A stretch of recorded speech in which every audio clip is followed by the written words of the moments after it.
welcome to another episode of Nerd Age. This is the show where we talk about everything nerdy. My name is Mick, and with me as always are my co-hosts, Josh. What's up? Corey. Hello. And Jonah. Yeehaw.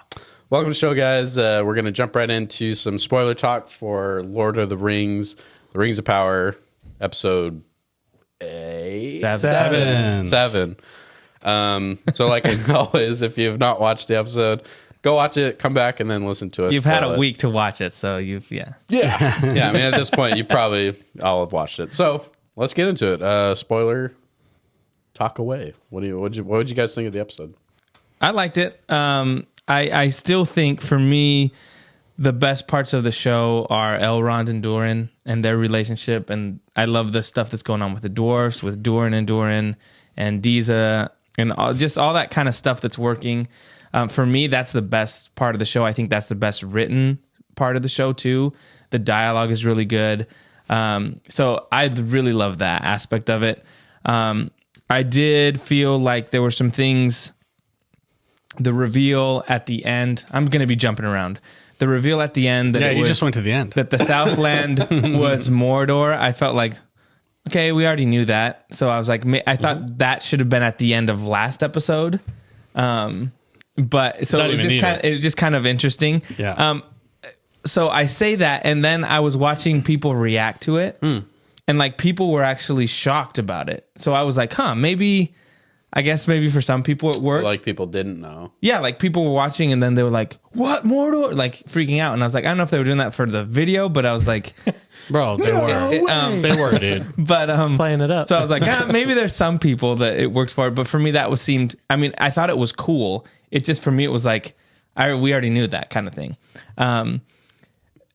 So yeah, I mean, I think the way they did it was not cool. Like I didn't like how they did it with the text. Like that's such lazy lack thereof writing. Like it was lazy. well, what It was dumb. did you want him to be like? Mordor. I wanted him to say like Frodo. He go, Mordor. I know what you mean. It was a little clunky. Honestly, yeah, just anything but that. Yeah. I'm fine with. Yeah, I had the same thing. I thought that was like kind of cheesy for me. Like the way it was like. It was like Marvel, dude. It felt Marvel where they do this like text, and I'm like, ugh. Yeah. I did not like it. I wasn't a huge fan of it. That's probably my one nitpick. But other than that, I really liked the stuff with Galadriel and Theo. Yeah. Like it was a unexpected, I think, team up. Unexpected journey. Yeah, And I see what you did exactly. there. That's not what I did, but anyway. He did it. Yeah, I did it for you did that. But yeah, just the conversations that they had, like the stuff she was saying to him, like, you know, calling good deeds bad, you know, I can't remember what the exact wording for it was, but basically like kind of doing the opposite of what she was saying in the previous episode where she was telling Adar basically, I'm going to kill all your kids basically. So the fact that she's kind of, I think she's probably thinking about that. She's thinking about the fact that the only reason everyone's here and getting wrecked is because she brought them there. So I think that's some character growth that people have been complaining about. You know what I mean? Like people are like, why is she this way? And I think we're starting to see that turn for her of like, yeah, maybe I haven't been making the best decisions. Yes. So I think that was really good. Yeah, you can see the guilt and you can hear the guilt from her voice. And just the conversation that she has with Theo, where she's like, well, there's a bigger plan. There's higher powers that have a plan for this. And he's like, well, what's the plan? And like, what's the point of the plan of destroying my homeland? Right. And she's basically like, well, you got to kind of trust to that. I think that those are really good book themes, Tolkien themes that I think are showing, are popping up in the show that are present in the books. And it's just present in real life also, you know, like questioning bad things happening, trusting that there's there's a higher power that has a plan, you know what I mean? And I really enjoyed that part of it. Yeah, just to piggyback off on that, I think there was a lot of people, like I've seen a lot of podcasts or other people that do stuff, and their big complaint is like, why is Galadriel like this? Why is she so focused? And I think this episode kind of showed like, yeah, you got to let her have an arc. You can't just have a character show up and be completely thought out, done, like no progression. And I think this episode really showed that she does regret what things happened. She blames herself that they created Mordor, basically. She feels responsible for it. And over and over, other characters had been telling her, like, slow your roll, lady, right? Like, you got to be careful, calm down, right? And she was like so focused on being a warrior that now I think in this episode she realizes, like, wow, did I cause this? And I think one of the really cool kind of metaphors in that was this whole time she's like the warrior trying to get vengeance, all this stuff. And then she gives her sword to Theo, right? Because there's kind of that symbolism of like, well, she's not a warrior, like she's not so focused on like revenge anymore. I thought that was really cool. And that was just kind of for those people that have been like, Galadriel, like, why is she so like this? Why this kind of episode showed, oh, there's an arc. They had a plan. Yeah. You just got to let it play out. Because I think that's when characters kind of, you want characters that grow and characters that have flaws and then they realize the error of their ways. I think that's part of good storytelling. And for me, I really like that of this episode. Yeah, it's kind of death on screen if the character just stays the same throughout the whole season. Yeah. I'll say one more thing before I'll shut up and let Mick talk and Corey talk. The other thing I liked between that conversation of her and Theo is like the only time we've really seen her be, well, aside from the horse riding scene that, you know, people don't like. I think when she mentions her husband, Celeborn, it's the first time we've seen her be like genuinely happy about something. Like she's like, yo, you know, we met, I was dancing in a meadow, you know, that kind of stuff. And like her face actually reflects like she's remembering like a happy memory. And I think one of the big complaints about her is like, well, she doesn't smile at all. She doesn't do it. And so I think that conversation really kind of gave her more depth, in my opinion. So that's actually a question that I had was with her husband. She said that he died? So she says she never saw him again. Okay. He was lost. Right. Okay. So she says she never saw him again. That means he's showing Which up. he's 100%. He needs to show up because he's the guy in the Right, in Fellowship. And he Fellowship. goes, "Where's Gandalf? For I much desire to speak with him." Right. That's Celeborn. And of course we need that. So Yeah. Can't be that's- missing out on That that. makes sense. Okay, yeah. I was just like, oh, that's interesting that they're Which, completely changing which is things another up. lore thing because people were like, she should already be married by this point. Where's Celeborn? Yeah. So they're basically already establishing, she's been married to him, but he's gone. And how many? They have kids, don't they? Yeah, they do. They have Celebrian, and that's who Elrond actually marries. Right. and Gryffindor. Yep. What about Hufflepuff? Oh, he's That's Lost. Sauron's nephew. I thought it was Gilgalad's son. But yeah, I enjoyed this episode too. Same with what you were saying with Elrond and Durin. They've just been consistently, I think, the best part of the show. Just seeing them naturally build a friendship and chemistry with each other. Like when Durin's like getting all teary eyed and stuff about potentially losing his friend and maybe even ending the whole elven race. Like you see it from him, and it's just, I think it's done really well, and it's very believable, their friendship. So that's definitely been a highlight. But I think we called it the Balrog shows up towards the very end, and obviously I think he'll be coming back this last episode. So that'll be Yeah, that's probably going to be That'll the be main exciting. conflict, I would assume, with the dwarves. Probably the elves come and help the dwarf. I don't know. It's going to be interesting because that's that Balrog is Durin's bane, right? Like, I mean, has to be. theoretically, I guess it has to be. Because this is one of the things that happens with time compression. Technically, the Balrog doesn't wake up till the Third Age. And so they're moving it up thousands and thousands of years for it to show up. So I would actually kind of hope that he doesn't wreck Khazad-dûm, because I feel like we haven't had, like, we're seeing Khazad-dûm and they're like, oh yeah, it's really like, wow, look at what you've done in the last 20 years. But I'm like, I feel like we haven't seen it become like a, you know what I mean? Like a world power, basically. Right. You know what Right, I like mean? at its prime. They're not trading with other kingdoms and stuff like that. And so I would hope that we have a little more development. Like, I hope that this is just kind of a setup, and then next season, maybe we have a time jump where we get to see Khazad-dûm like thriving more, and then it's an issue.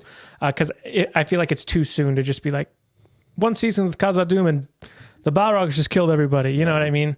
That would could be it my be like personality. that they fight the Balrog and then he goes He back goes to to the sleep. shadow, and then they're like, oh, well, No, because there's a Balrog down there. I wouldn't like that because the whole idea is that they're like they had no idea. they had that no he's there. idea it was there, and they just kept digging and digging because they wanted more mithril, which I think plays into the thing that Disa was saying, where she's like, "This is our mithril.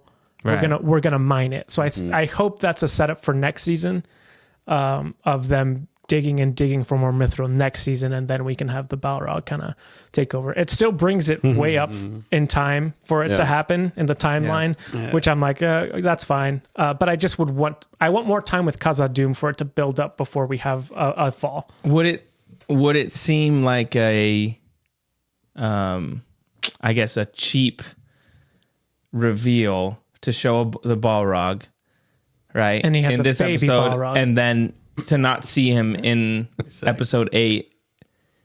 Would you feel like it's like, well, why'd you even show that? Like, is that was like a tease for like way down the road? Wouldn't that feel a little weird? I don't know. I'm just asking. I think that would feel weird, but at the same time, I agree with Josh. It would feel weird if it just was like, oh, now,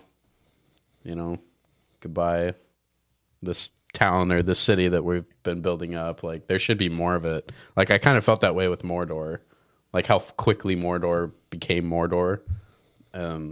I feel like it would feel rushed, I think, if they then demolished the city with the Balrog, but that's just me. Sea-Dog, you haven't said much. What do you think?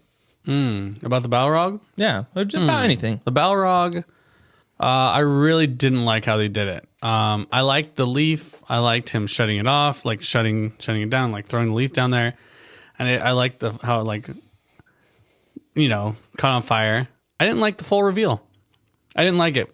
It felt like it came too early. It was kind of I wanted to see it later. Unless it's the number one thing that's happening next episode, which I'm kind of bummed about, personally, because it seems like it's too big of a thing too early, and it kind of like cuts things short with Khazad-dûm and also just the storyline of the mithril. So for me, it felt weird because either way you do it, it feels weird for me. Like if you do have him fight and like demolish and everything, it still feels rushed. And then if you don't delve into the Balrog, it's like, well, why'd you show him in the first place? Like, honestly, just like him, like, the sound of him, the leaf like lighting on fire is enough. You can even just show the foot. You know what I mean? Like, that's enough to get people like, oh, there's more, like, down there. Yeah, but or then show him sleeping. the full reveal, I just wasn't. like You know what I mean? Snorlax. Like a dragon. Well, that's the thing is he's technically sleeping under the mountain. Yeah. And it's like Smaug. Yeah. They do it that they do in the Hobbit movies where his eye opens up kind of thing.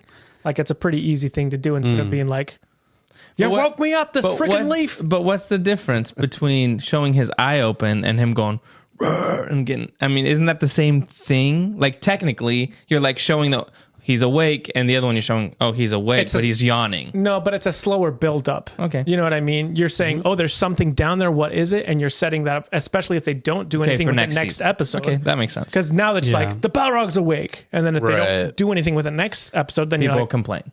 And what's the point? And the way that they're kind of writing this, especially from that, like the text change from the Southlands to Mordor and stuff like that, it seems like there's some story points that they're writing that are like, you need to 100% know exactly what's happening here. Like, we're going to punch you in the face with this. Right. So you don't miss it. Like people like Bree or my mom or something like that maybe aren't into League League of Legends. League of Legends, Lord of the Rings as much.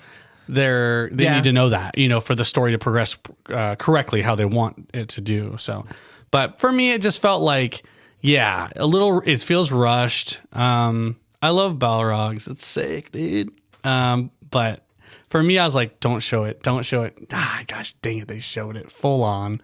And that for me is that's me loving reveals. I'm just such a huge fan of big reveals like that. And it's like, okay, for me, I in moments like that, I should be like, "Oh, I got goosebumps. That was sick." I didn't because I knew it was going to happen, and I was like, "Don't do it." Well, and they showed that same clip in one of the trailers. Yeah. at Comic-Con. So we knew it was going to be shown sometime. Yeah. I was hoping it was next episode, but it's fine. But yeah, I think it was one of the best episodes for Theo. That was awesome. What you guys were talking about before with Galadriel and Theo, that was awesome. But Theo is a made up character, correct? Yep. 100%. So interesting. Yeah, I think, I wonder how much they'll let the Mithril situation progress, because they're building up this tension, and to just chop it in half and end it with a Balrog kind of seems cheap to me, or kind of just shorting it. You know, it's just shorting the story. So I want it to progress more. I don't want things to end. I think with that storyline specifically. I think they might. Now, I don't know if this is a good thing, but I think they may have the Balrog kill Durin, the king. The king. And that way it's still Durin's bane.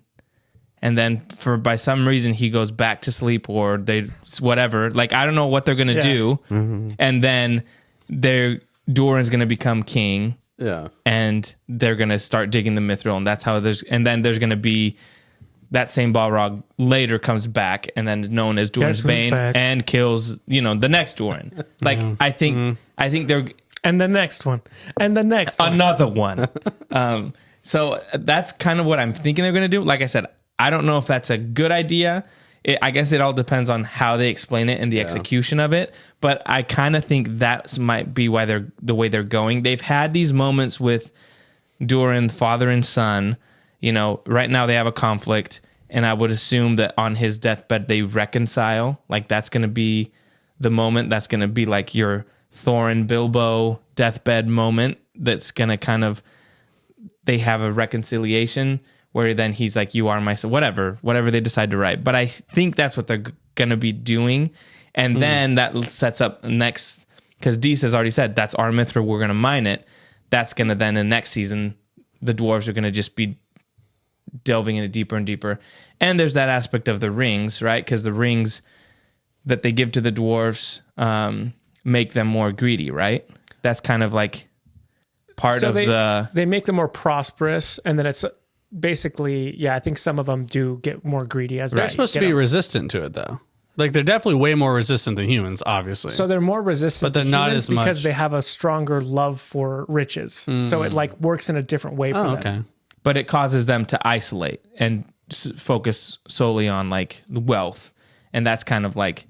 So I'm wondering if that's going to be something they play with, where even Durin and Elrond, the friendship they have now, once he gets the ring, once he's in charge, that becomes something that separates them, which would be heartbreaking. But that's kind of what I'm thinking might happen.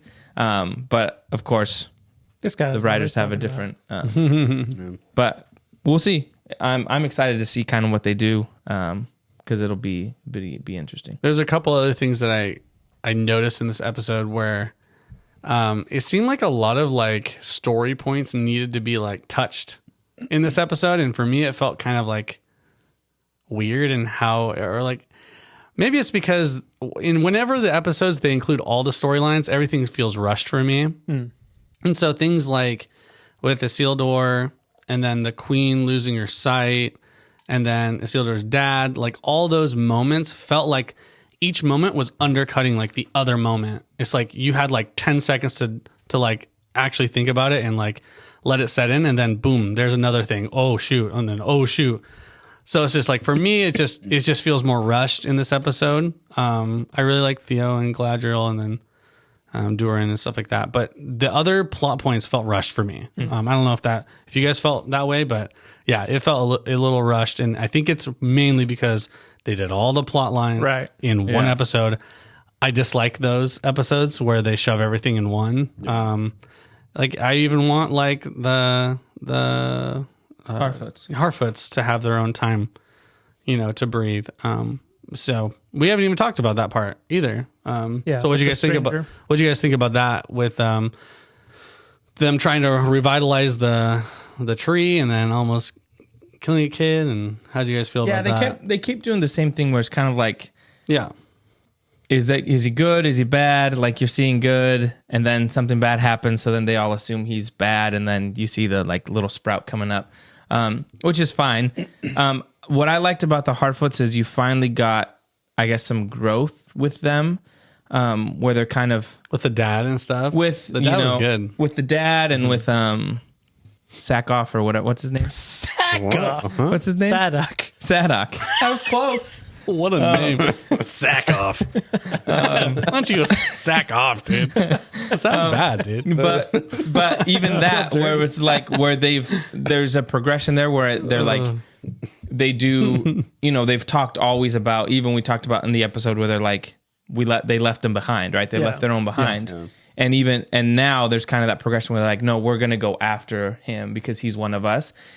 I think that's a cool progression to the story. Again, we're talking about character development, and they've developed these Harfoots into characters that you're like, okay, they actually see the value of something, and they're going against what they normally do, which I thought was really cool. And it kind of, again, if we're talking about people writing a story, yes, they were showing you one side of them, and through progression, you're getting in the season finale that yes, they're taking a risk to go and help somebody, and the themes of friendship and found family. I think that's stuff that Tolkien really cared about. Vin Diesel also cared about. And so Fast and Furious Harfoots. So yeah, I really liked that. I thought it was really well done too. Yeah, I think it definitely gives them more heart, and that's what was missing. Heartfoot, as they will now be known as. Because that's just what I love so much about the Hobbits. The heart bits. Yeah. I can do this all day. Yeah, you probably could. That's just nice to see from those characters, and like they actually care about not even each other, but like this other being that supposedly tried killing them multiple times. That's what I do agree with that. That just felt weird. It seemed like we got that shot so many times with him, like, oh, he hurt them and they think he's evil and they're helping him, and then he hurt him again. Like, but yeah, it is nice to see definitely a change with them, and hopefully rescuing maybe Gandalf. I still think it's Gandalf, but who knows? Yeah. What'd you think, Josh? No, all the Harfoot stuff I liked. I liked kind of the mystery of the three priestesses or whatever. I thought it was pretty sweet that they just they blew up their caravans. They were like, creepy. Yeah, get out of here. And I like this. It made me kind of sad when the stranger left. I was like, man, you guys gonna let him go? He's been doing all this stuff for you. So, I don't. As far as who he is, I don't know. Like seeing some of the stuff they said, I'm like, he like healed the tree. Like he's more connected to nature. I'm like, they could maybe make him Radagast. And they technically he got sent in the direction of Mirkwood. Is what they call. He's like, oh, go, but it's the Greenwood is what it used to be called. So I'm like, he might be Radagast, but I'd be okay with that. I think that would work for me if he was Radagast. Yeah, I mean, at that point, it's just another wizard, basically. So it's like, I just need to see a bird poop on his head. Yeah, then I'll be happy. that. Peter Jackson ruined Radagast for me. Anyways. When did Radagast come? In the story in the Silmarillion. So he comes over with Saruman. I don't in the second age at wave? some point. Yeah, the second age. I mean, I think they're the first to come over. Oh, really? I thought it was Blue first. I thought it was Blue was his first, and then it's Blue in the second age, and then the others come in the third age. Yeah, so Blue are technically first, I think. So that's the only thing that bugs me about it, just because it's early, but whatever. It's intriguing. Yeah, at this point they're compressing most things, so it's like I still want it to be a blue wizard just because it's something we haven't seen, but and he's not blue. What? Not yet. Yeah, where the blue robes at? He should look like a Smurf. Yeah, he has to. Yeah, you're right. Like Papa Smurf. Yeah. It'd be interesting if they did Radagast. I feel like people would be let down if it was Radagast.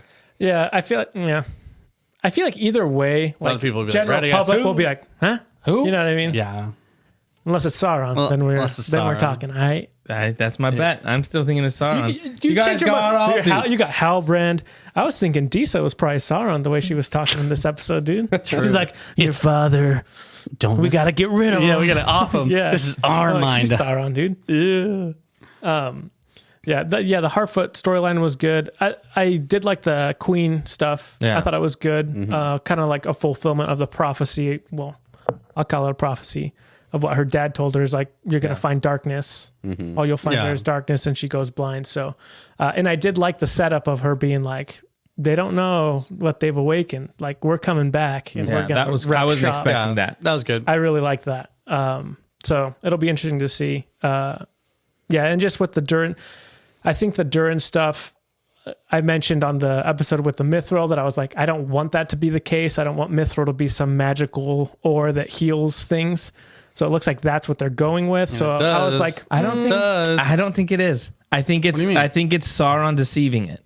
I think how is he deceiving it? Is he in the corner? So it's Disa? No. What I'm saying is, She's the only one there? I think he somehow He's setting up poisoned the tree. No, he somehow poisoned the tree, and that the mithril aspect of it reacts with it. I think it's like either him doing a conjuring or something. I think it's he's deceiving that. That's mithril isn't a magic. Like the mithril is. Like the Mithril's doing that. I think that's going to be revealed that Sauron's kind of made it so that he knows that the Mithril's there. He knows that he needs to get away, for the elves and the dwarves and manipulating people.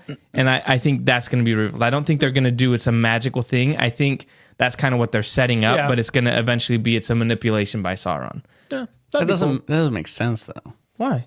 Well, it disappeared when it got near the Mithril. Right, but because Sauron knows it's going to interact that way. So somehow Sauron knows that the Mithril's going to basically cure this sickness. Yeah, but how to make does it he look like it. I don't know how black magic works. I know, but that's what I'm who saying. knows? But even from the I guess you can make up anything. Right. Really, at this point. So, well, in the first episode, they've talked about how Sauron was doing experiments in sorcery, dark magic, and there's that the orc that's So they've already established that he's been working with certain stuff. So I just think it wouldn't be hard to be like, yeah, he figured out a way to corrupt the tree and do this whole thing, and then with Mithril, that's what I'm kind of hoping that they reveal that it's him, his manipulation, his deception.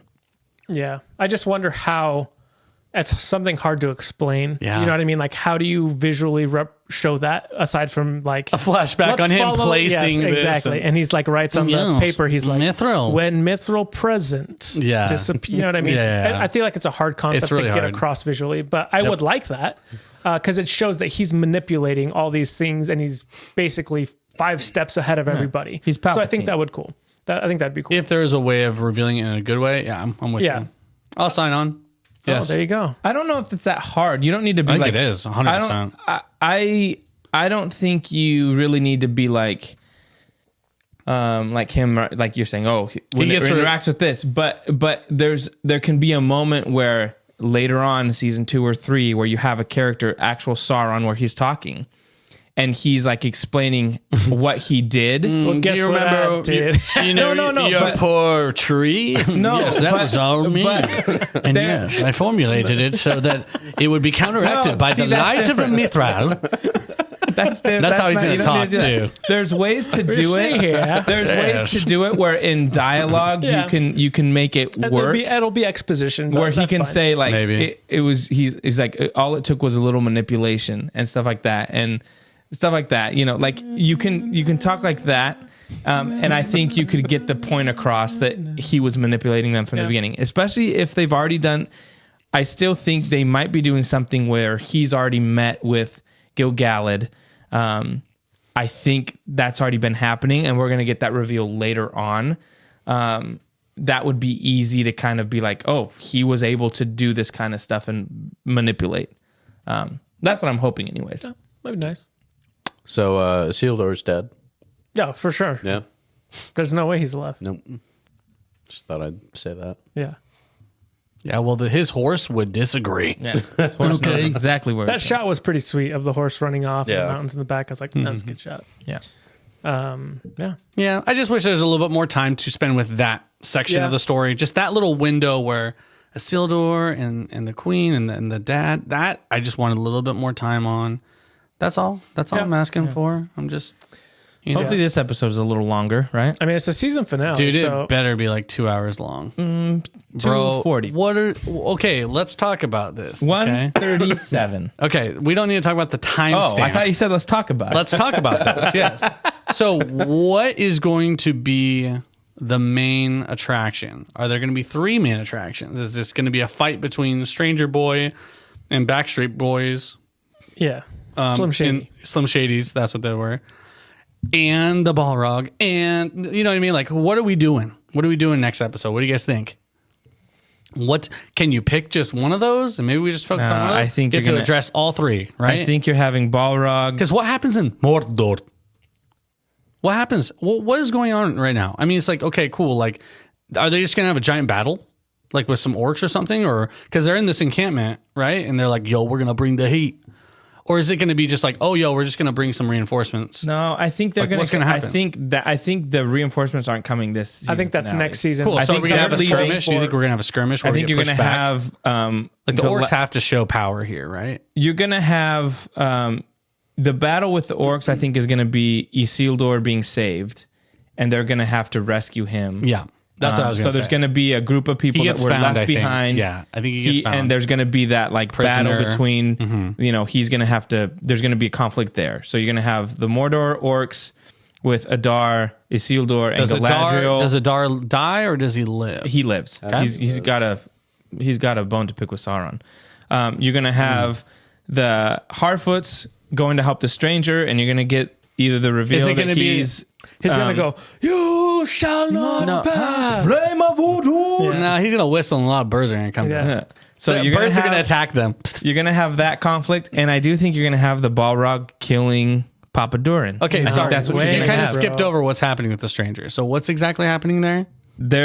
The priestess are gonna get to him. Are we the going to fight? Harfoots Are we going to have there's like be a fight. Magic battle. not Wookiees? Dance off. What are they called? No, not them. Ewoks? Ewoks? Ewoks. Are we gonna have an Ewok fight No, where I they think- got logs and stones and they help them beat I these Slim think- Shadys? Because that's what it feels like. There's They're gonna gonna be come something like together that. and they're gonna save him from getting wrecked. But I think I don't know. I'm still up in the air. I think there I might be thought- the reveal that he's Sauron, and then the priestess getting to him. Like Whoa. Make up your mind, bro. Okay, what is he is helping it? the Last- Hotfoots? Is he Gandalf? Or is he I'm not Sauron. He's not Sauron. Lock it last in. episode, I said I still thought he was Sauron. And you still I've think got that? Are you locked 60%. in? He's on Sauron. no, A 40. We need I'm a 60-40, guys. a locked in answer. No, I'm 60-40. That's fine. It's fine to be wrong sometimes, Jonah. Lock in an answer. I'm 60-40. What does that mean? 'Cause so Halbrand you're is saying still he's lost. Sauron. You're saying he's Sauron then. You're saying- 60% okay, he's Sauron. You're locked in on Sauron. Yeah. What do you think? He's 100% not Sauron. Okay, who is he?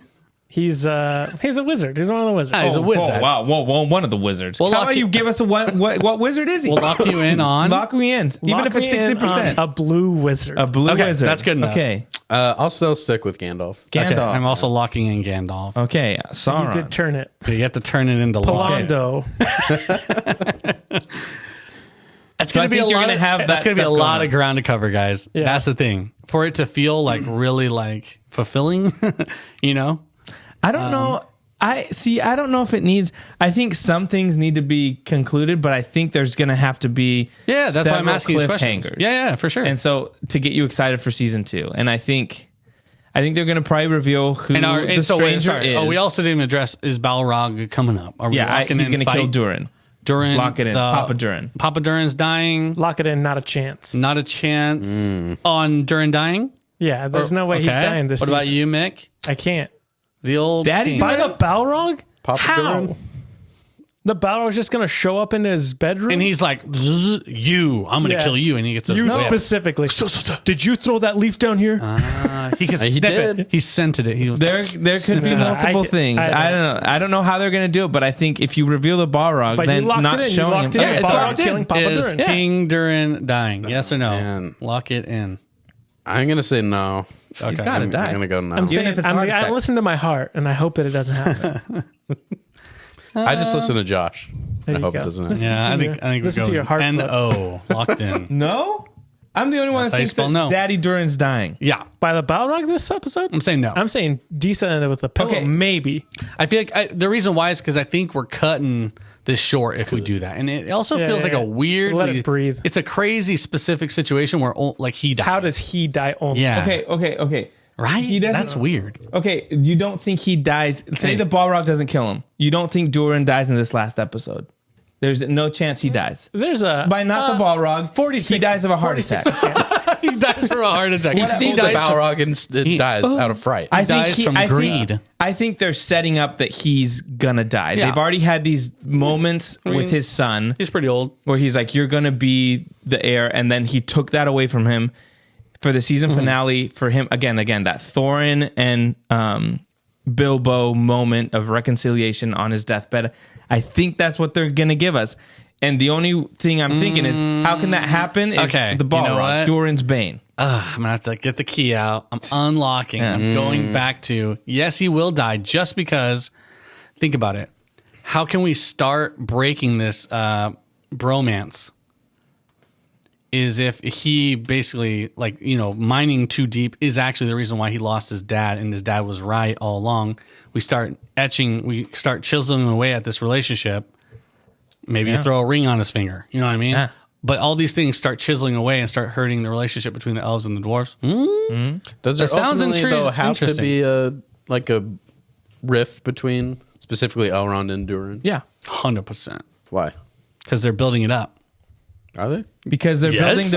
building the friendship up. You're quite a dwarven elf, you know. Like They're building the friendship up. I think for their, if you're building the friendship Yeah. up, Has to be for a it reason. started where there was already, it was rough to be like, now their friendship is so strong Yep. to ultimately be like, why do the dwarves hate the elves later? It has to be because there was a rift between the only dwarf and elf that cared for each other, right? Maybe. I don't know. I like it. They could do, say friend and enter. That could be like Elrond and Durin's friendship, right? That's why they have that password. But I think eventually Elrond gets involved in other things, and that friendship goes by the wayside. That's what I'm thinking, because either by the rings or manipulation by Sauron, I think that gives. What would make you hate Sauron more than anything is if he screwed up Durin and Elrond's relationship. Yep. It's I one would of- hate him for that. It's one of the And things. I think that's what I mean, I they're going already to hate do. him. it's one of the things people love the most right now. Is this relationship? See, I don't know. I just don't buy that. Like specifically, like it's because of their relationship ultimately that like Papa Durin eats it, and then there's a rift between them. Like I don't necessarily see something like that happening. We're kind of metagaming here. Basically, is what I'm trying to say is we're metagaming in the way that we're thinking what would the writers think would be the most impactful decision. You know what I mean? Yeah, I don't buy it. I don't think the rift happens because of the dad's death. I think no. the rift happens because of Sauron's manipulation with Yeah. That's why I said. the That's why I rings said chiseling. and that Well, you kind were of also stuff. saying because he was getting the mithril, mining the mithril because of Elrond, then that's the reason why. no, there's multiple reasons. Well, why. that's No, I'm one saying that that. you said. I'm saying that's the one reason. thing we're saying. I'm saying that's how one they thing. start mining because of his dad's death. Then they're able to mine the mithril because he's out of the way. Yeah. That's what I said. Oh, I thought you meant like that's. No, I That said started a rift I and said stuff. Durin dies in this next episode, and that opens Right. up the mithril stuff. Right. Sorry, then- I thought you were saying that like then he would blame that on Elrond. No, I'm Okay. saying That's what I thought you were he saying. dies. Durin's in charge now. He opens the mines to get mithril. The relationship grows, but then with Sauron coming in and manipulating, giving the rings, there's a rift that happens eventually down the line. Season 3, season 4. That's why you would hate Sauron when Elrond and Durin's relationship deteriorates to the point We'll where see. Durin dies Yeah. and Maybe. Elrond's not there. Maybe. We'll see. Yeah. We'll see. We'll find out. Yeah.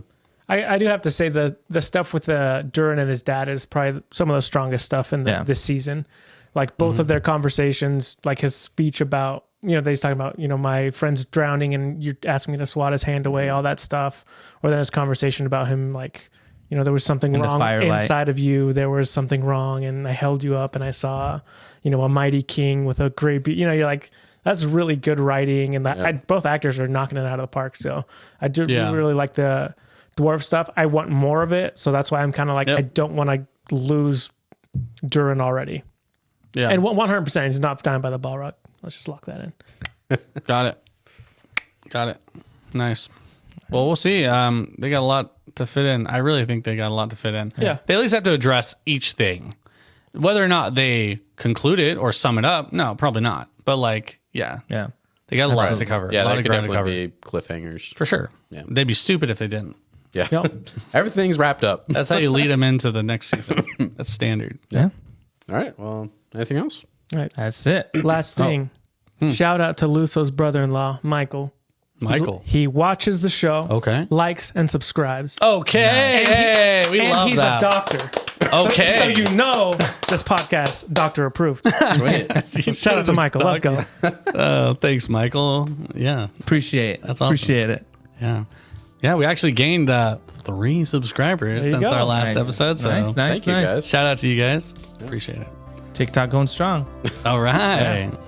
All right. Yeah, We'd love to hear that. So like and comment. Tell us what you think is going to happen next. 100%. Lock it in 100%, 60-40, whatever you want to do. And come back next week for the season finale discussion. So that's yeah. gonna be a good one. It's going to be fun. So thanks for hanging out with us, and we'll see y'all next week.